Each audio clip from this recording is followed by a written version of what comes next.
지난주 제가 그 말씀을 준비하면서요 인터넷을 쭉 검색하는데 재미있는 이야기가 하나 눈에 띄더라고요. 제목이 뭐냐면 웨이터의 만행입니다. 웨이터의 만행. 이런 내용이에요. 어떤 한 사람이 죄를 지었어요. 그래서 죄를 지어서 감옥에 가게 되는데, 여러분 감옥에 있으니까 얼마나 심심하고 무료해요. 혼자 이렇게 있는데 그 감옥 안에 개미가 한 마리 기어 다니는 거예요. 그러니까 그 감옥에 그 죄수와 개미 한 마리밖에 없는 거예요. 그러니까 얼마나 심심했던지 나중에는 그 개미하고 말을 하기 시작합니다. 개미에게 말을 했는데 진심이 통했는지 어느 때부턴가 이 개미가 이 죄수의 말에 반응하기 시작한 거예요. 서로 교감이 시작된 겁니다. 그래서 그 개미를 훈련시키기를 시작합니다. 뭘 가르쳤냐면요, 차렷 그러면 개미가 이렇게 있다가 딱 서서 차렷하는 거예요.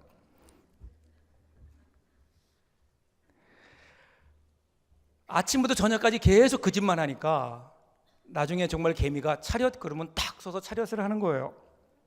야, 이제 드디어 뭔가 나에게도 꿈이 생겼다. 감옥을 나가게 되면 이 개미만 가지고 있으면 나는 뭔가 내가 그 새로운 일을 할 수 있겠다, 돈을 벌 수 있겠다, 그런 꿈을 가지고 드디어 출소일이 돼서 출소하게 됩니다. 나와서 제일 먼저 뭘 할까 생각했더니 배가 고파요. 그래서 식당에 들어갔습니다. 식당에 들어가서 이제 음식을 시키고 기다리는 동안에 이 사람이 마음이 급한 거예요. 이 개미를 빨리 보여주고 싶어서. 그래서 웨이터를 불렀어요. 웨이터, 잠깐 일로 오라고. 그 웨이터가 오니까 그 개미를 딱 그 식테이블에 놓고, 그리고 이 개미 좀 보라고. 뭘 보여주려는 거예요? 차렷 그러면 차렷하는 걸 보여주려고 했는데 이 개미 좀 보라고 하니까 웨이터가 죄송합니다. 그러고는 손으로 개미를 탁 쳐서 죽인 거예요. 한순간에 꿈이 날아가 버렸죠. 그래서 이 이야기의 제목이 웨이터의 만행이래요. 웨이터의 만행. 누가 만든 이야기겠죠. 근데 가만히 보세요. 우리 인생이 그렇지 않나요? 뭔가 내가 열심히 했어요. 준비했어요. 그래서 내 뜻대로 잘 될 것 같은데 어느 순간 보면 안 돼요. 내가 노력하면 될 것 같은데, 내가 땀 흘리고 열심히 해왔는데 어느 순간 보면 그것이 그냥 무너져 버려요. 내 손에 있는 것 같은데 우리 인생이 내 손에 있지 않은 거예요. 내 마음대로 안 돼요. 우리 자녀들 정말 우리의 눈물과 땀과 헌신으로 자녀들을 키우고 양육하지만, 근데 우리 자녀들 마음대로 되던가요? 어느 순간 보면 아니에요. 우리 인생이 내 손에 있는 것 아니에요. 우리 인생은 하나님 손에 있는 것인데 우리가 이것을 까먹어요. 자꾸만 내 손에 있다고 생각하고 내 마음대로 안 된다고 걱정하고 절망하고 교만하고 그렇게 살고 있는 것 아닌가. 오늘 우리가 읽은 말씀도 보면요, 그런 사람이 한 사람 나와요. 그 사람의 이름이 아하스입니다. 아하스라고 하는 사람은 주전 735년경, 그러니까 지금부터 거의 한 2800여 년 전이죠. 남왕국, 그 이스라엘의 남쪽 나라였죠. 남왕국 유다의 12번째 왕이에요. 그래서 16년 동안 그 나라를 다스렸던 왕입니다. 근데 이 아하스가 왕으로 되어서 다스리던 그 기간이 상당히 국제 정세가 굉장히 복잡했어요. 처음으로 대제국이 나타났는데 그게 북쪽의 아시리아라고 하는 대제국이 나타납니다. 형성이 됩니다. 그리고 대제국을 형성하면서 남하하기 시작하는 거예요. 북쪽에서 남쪽으로 내려오는 겁니다. 근데 문제는요, 그 남쪽에 누가 있는가 하면 아람이라는 나라가 있고요, 북이스라엘이 있고 그 밑에 남유다가 있어요. 그러니까 이 세 나라가 이제는 북쪽에서 내려오는 아시리아의 어떤 그 위험 속에, 전쟁의 위험 속에 처하게 된 겁니다. 그래서 그때 아람 왕 르신과 북이스라엘 왕 베가가 둘이 연합을 해서 아시리아에게 한번 대항해 보자, 이렇게 동맹을 맺습니다. 그리고 남쪽에 있는 유다에게도 야, 니네도 동참해 그랬어요. 여기에 들어와 그랬더니, 그런데 이 아하스는 생각이 좀 달랐어요. 야, 아시리아가 얼마나 큰 나라인데 아람과 북이스라엘 정도로 이길 수 있겠는가? 안 되니까 우리는 너희랑 같이 안 하겠다. 오히려 우리는 아시리아와 친하겠다는 거예요. 아시리아하고 친하게 지내겠다. 그래서 거절합니다. 그러니까 이제 아람 왕 르신과 이스라엘 왕 베가가 연합을 해가지고 동맹을 해서 지금 유다로 쳐 내려오는 거예요. 왜냐하면 같은 편이 아니면 적이거든요. 그렇죠? 그래서 내려와서 그 뒤에 있는 남쪽에 있는 적을, 남유다죠, 그걸 쳐서 무너뜨리든 아니면 최소한 정권을 바꾸어서 자기들과 뜻을 같이 하는 사람을 정권을 세우려고 지금 남유다를 침공해 오는 겁니다. 그러니까 아하스 왕이, 유다의 왕이었던 아하스가 두려워합니다. 두려워하는 거는 사실 당연해요. 오늘날로 보면 조금 과장해 보면 중국과 북한이 연합해서 우리 남한을 쳐들어오는 겁니다. 그러면 여러분 이게 위험하잖아요. 밀리잖아요. 그러니까 아하스의 마음이 성경을 보면 마치 숲에 바람이 흔들리는 것처럼 흔들렸다, 그렇게 기록하고 있습니다.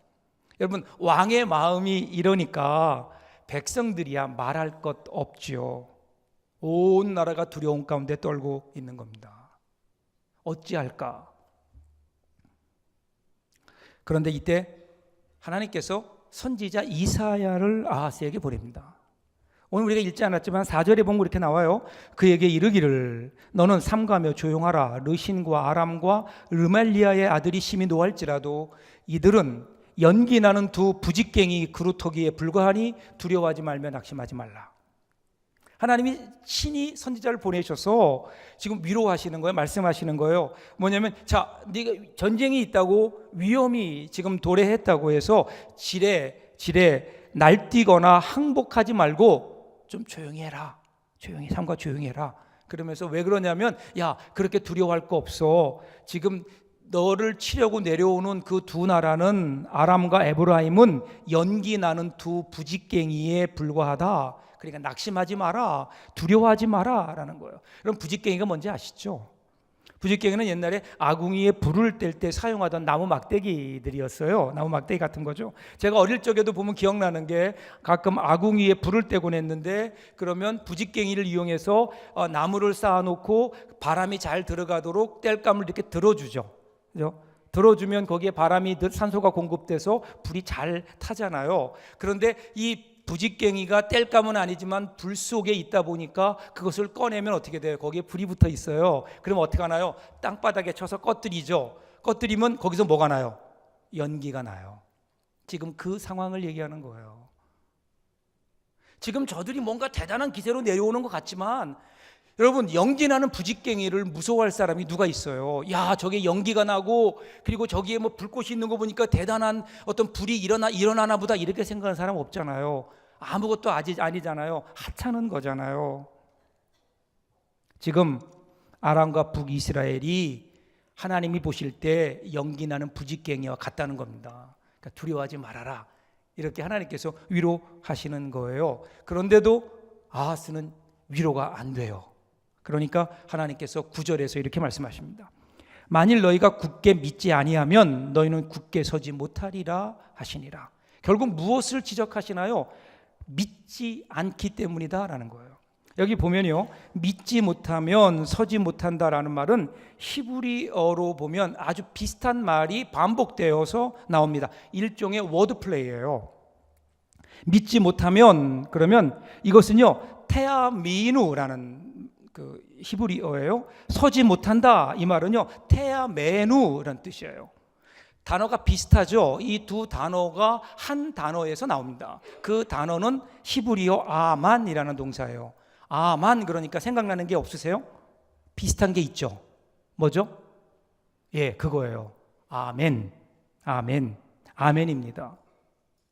그러니까 여러분, 이것을 믿으면, 그러면 아멘 하면, 그러면 굳게 설 것이다. 네가 아멘 할 것이다. 아멘을 경험하게 될 것이다. 그러니까 너희가 아멘 하면 아멘을 경험할 것이다. 그러니까 아멘 해라, 이거예요. 네가 굳게 서라, 믿어라, 그런 겁니다. 여러분, 지금 이사야가 왜 이런 말을 할까요? 간단해요. 안 믿거든요. 아하스가 지금 아멘 하지 않는 거예요. 아멘 하지 않는 거예요. 왜 아멘 하지 않을까요? 지금 그의 마음속에는 다른 것이 있어요. 자, 아하스를 보세요. 아하스가 하나님을 모르나요? 하나님 알아요.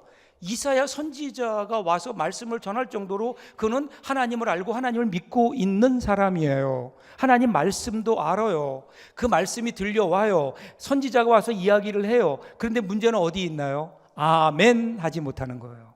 아멘 하지 못하는 겁니다.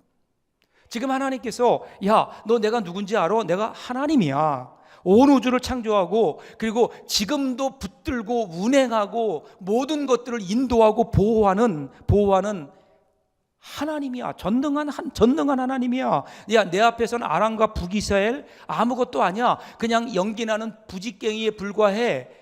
이렇게 하나님께서 말씀하시는 겁니다. 그러니까 이런 말씀에 대해서 아하스는 뭐냐면 내 하나님 저도 알아요. 하나님이 전능하신 거 알아요. 하나님이 온 우주를 창조하신 분인 것도 알아요. 그런데 하나님, 이번 전쟁은 하나님도 어쩔 수 없습니다. 왜냐하면 아람과 북이스라엘이 너무 세거든요. 이러고 있는 겁니다. 하나님을 모르는 게 아니에요? 알아요. 그런데 하나님, 근데 이건 아니에요. 아멘. 이걸 못하고 있는 겁니다. 왜 그럴까요? 여러분, 지금 아하스가 하나님을 알고 있어요. 그런데 그 하나님이 너무 작아요. 눈앞에 닥치고 있는 문제보다 하나님이 작아요. 그래서 하나님과 눈앞에 내가 가지고 있는 문제들을 저울에 달아보니까 하나님이 가벼워요. 그러니까 하나님을 그 말에 아멘 못하는 거예요. 오늘 여러분 어떻습니까? 여러분 누구나 다 인생의 문제들이 있어요. 우리가 가지고 있는 고민들이 있죠. 그런데 여러분 그 고민과 하나님을 달아보니까 어느 쪽이 무거운가요? 어느 쪽이 더 큰가요? 이것이 우리 믿음의 크기입니다. 내가 가지고 있는 인생의 문제보다 하나님이 작으면요, 그럼 우리는 아멘 할 수 없습니다. 그런데 우리 하나님이 그런 하나님인가요? 우리 하나님이 이렇게 작은 하나님인가요? 온 우주를 창조하시는 하나님, 그 하나님보다 큰 것이 어디 있을까요? 그런데 왜 우리가 이것을 이렇게 놓치고 살죠? 오늘 우리도 아하스처럼 그래서 한숨 쉬고 있는 겁니다. 하나님 믿습니다. 그런데 이 문제는 아닙니다.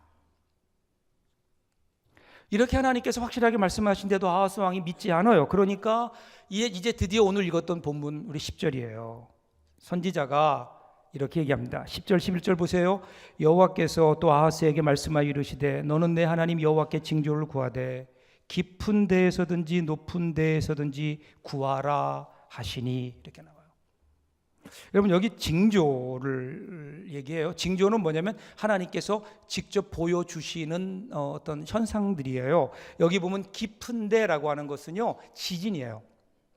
지진 같은 현상, 깊은 곳에서 일어난, 땅 깊은 곳에서 하나님이 보여주시는 현상, 예를 들면 지진 같은 거예요. 높은 곳은 뭘까요? 천둥 번개 같은 거예요.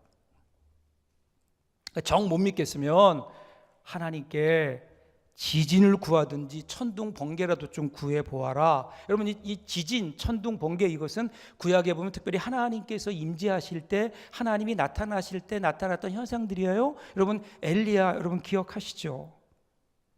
그 하나님의 임재, 그러니까 지금 뭘 구하라는 거예요? 야, 하나님이 함께 하심을 구해 보아라. 지금 너에게 문제는 뭐냐면 그 하나님이 너와 함께 한다는 사실을 네가 모르고 있구나. 그러니까 하나님의 임재를 구해 보아라. 하나님 나와 함께 해 주십시오. 이것을 구하라고 하는 겁니다. 이거 거의 구걸 수준이에요. 야, 내가 도와줄 테니까 나한테 얘기 한마디만 해. 내가 도와줄게. 이러고 계신 겁니다, 하나님이. 그런데 이 제안을 들은 아하스가 뭐라고 대답하나요? 12절에서 이렇게 잘라 말합니다. 아하스가 이르되 나는 구하지 아니하겠나이다. 나는 여호와를 시험하지 아니하겠나이다 한지라. 겉으로 보면 믿음이 많은 것 같죠. 나는 하나님을 시험하지 않겠습니다.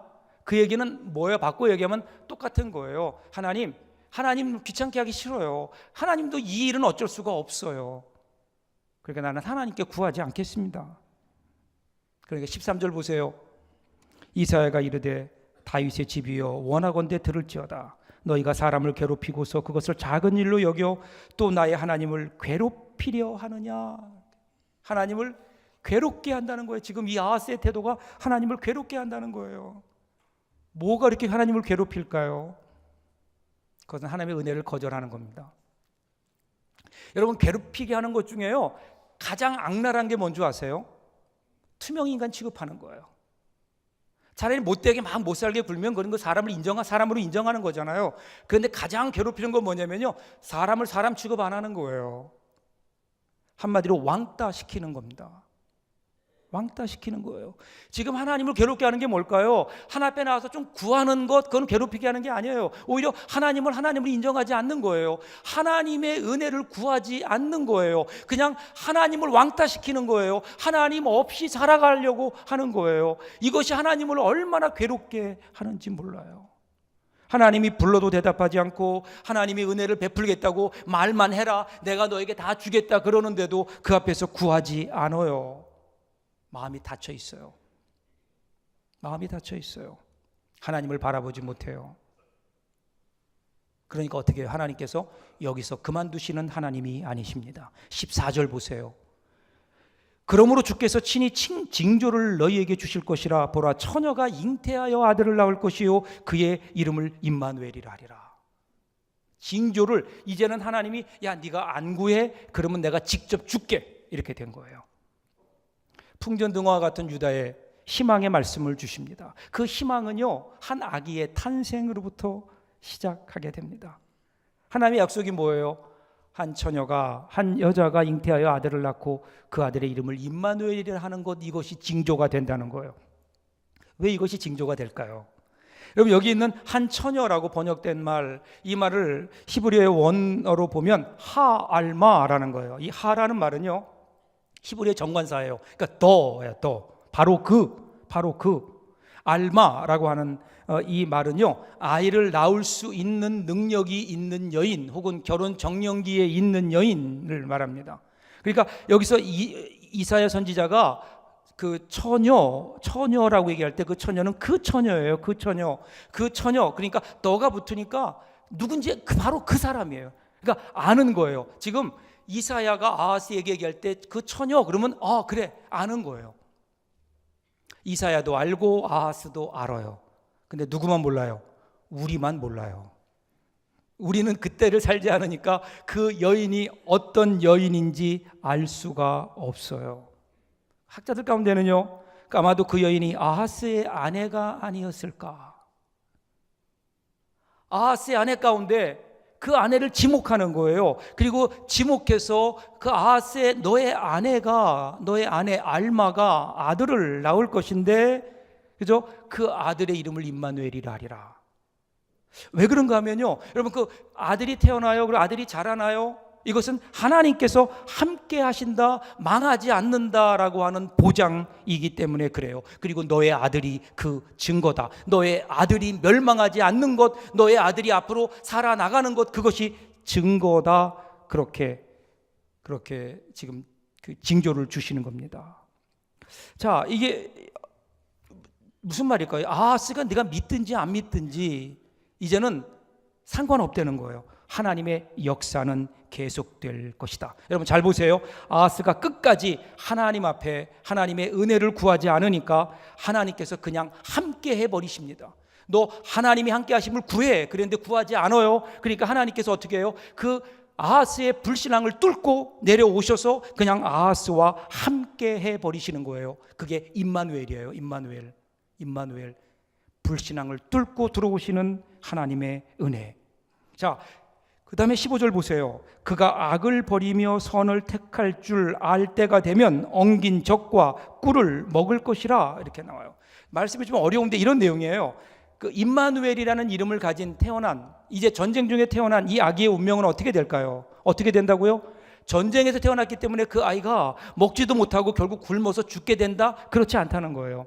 이 아기는 잘 건강하게 태어나서 엄마의 젖을 먹고 자라날 것이고, 젖을 떼고 버터와 꿀을, 이 엉긴 젖과 꿀은 버터거든요. 버터와 꿀을 먹을 것이다. 여러분, 이 버터와 꿀은 이스라엘 백성들에게 가장 기본적인 음식이에요.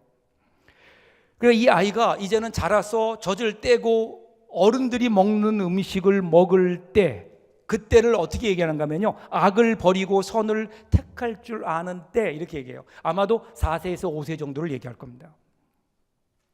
그러니까 보세요. 지금 어떤 약속인가 하면요, 야, 지금 너 알지? 네 아내가 있잖아. 예를 들면요, 네 아내가 있잖아. 네 아내가 아이를 낳을 거야. 근데 그 아이가 어떻게 될 줄 알아? 그 아이가 4살, 5살 태어나서 우유를 젖을 먹고 젖을 떼고 음식을 먹으면서 건강하게 자라날 거야. 그 아이가 4살, 5살 될 때까지도 그 아이는 건강하게 자라날 거야, 그거예요. 앞으로 쭉 건강하게 자랄 거라는 거예요. 여러분, 이게 무슨 말일까요? 미래에 대한 약속이에요. 지금 네가 전쟁 때문에 두려워하는데 걱정하지 마, 걱정하지 마. 너의 아들이 살아남아서 너의 뒤를 이어서 왕이 될 거고 이 땅을 다스릴 거야. 하나님께서 그렇게 하실 거야.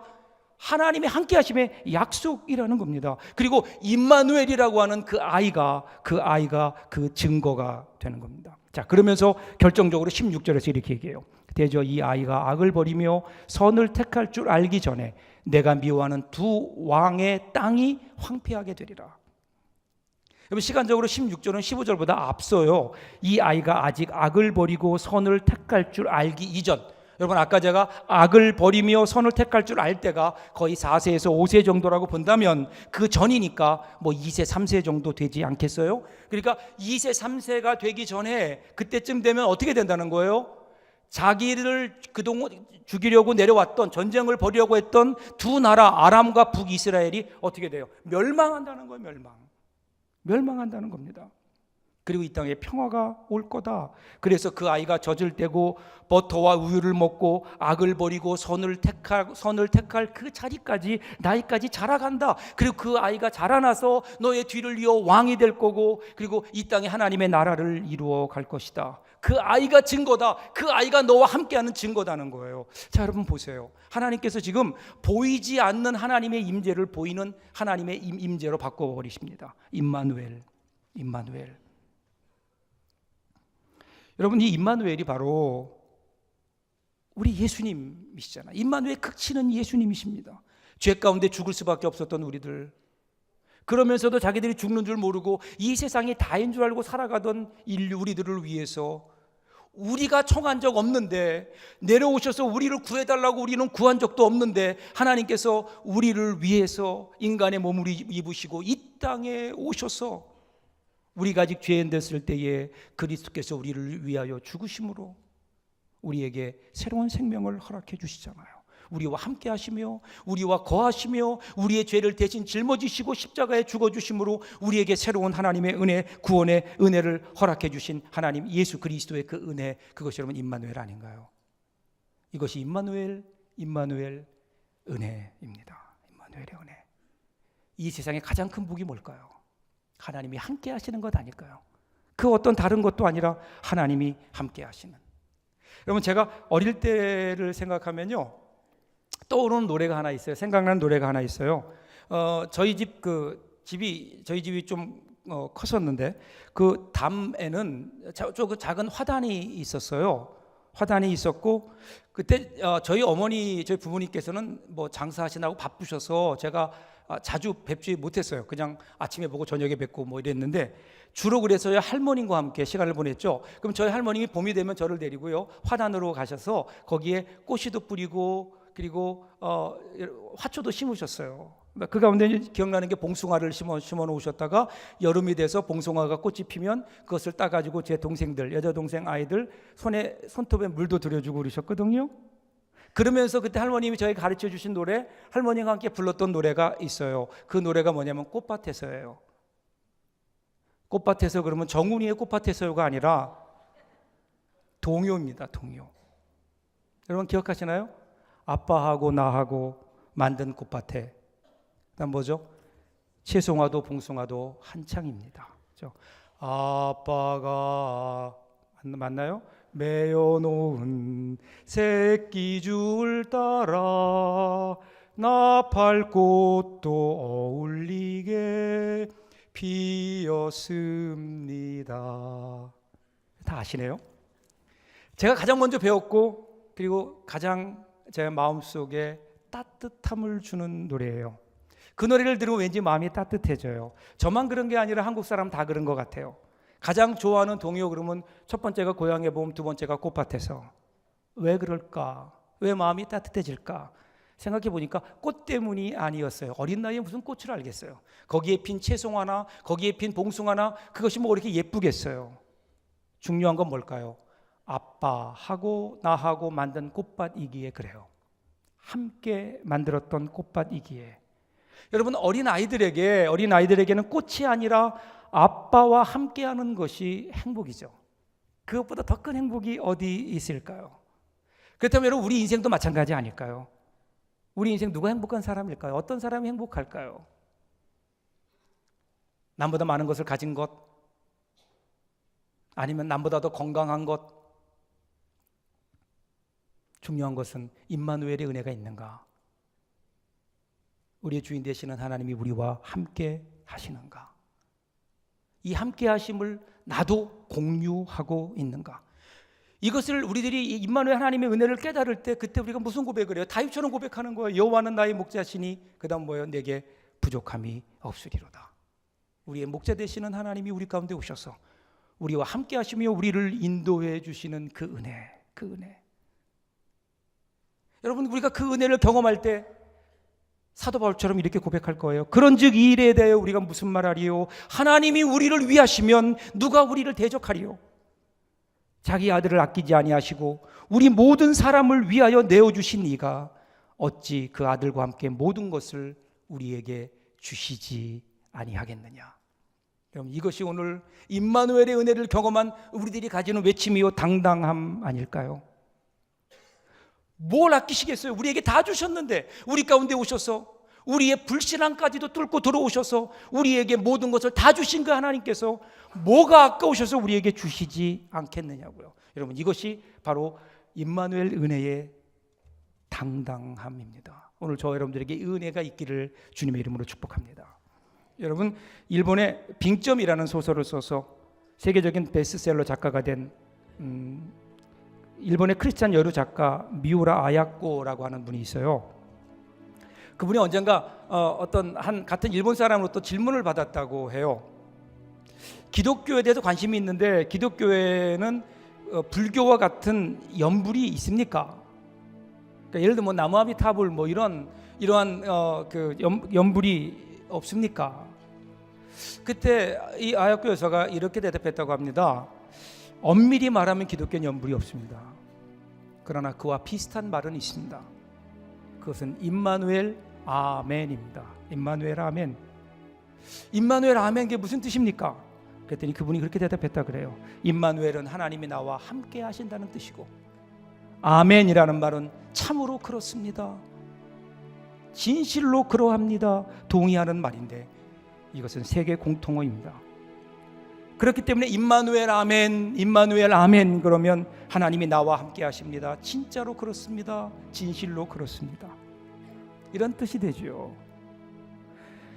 나는 오랜 요양생활 가운데 마음이 힘들거나 쓸쓸해질 때 때때로 임마누엘 아멘을 고백합니다.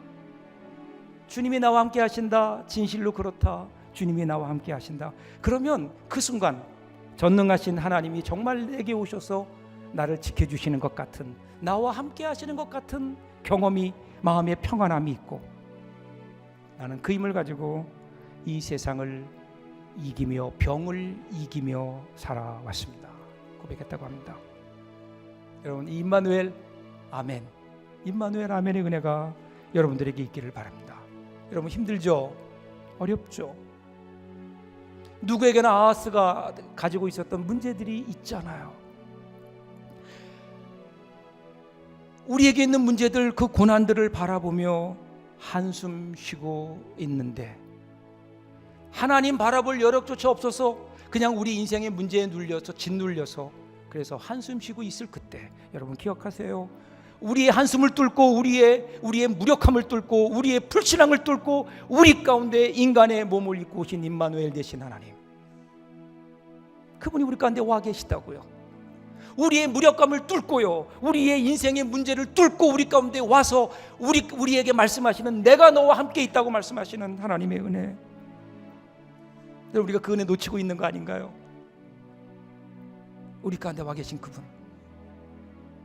임마누엘의 하나님, 그분을 붙들어 보십시오.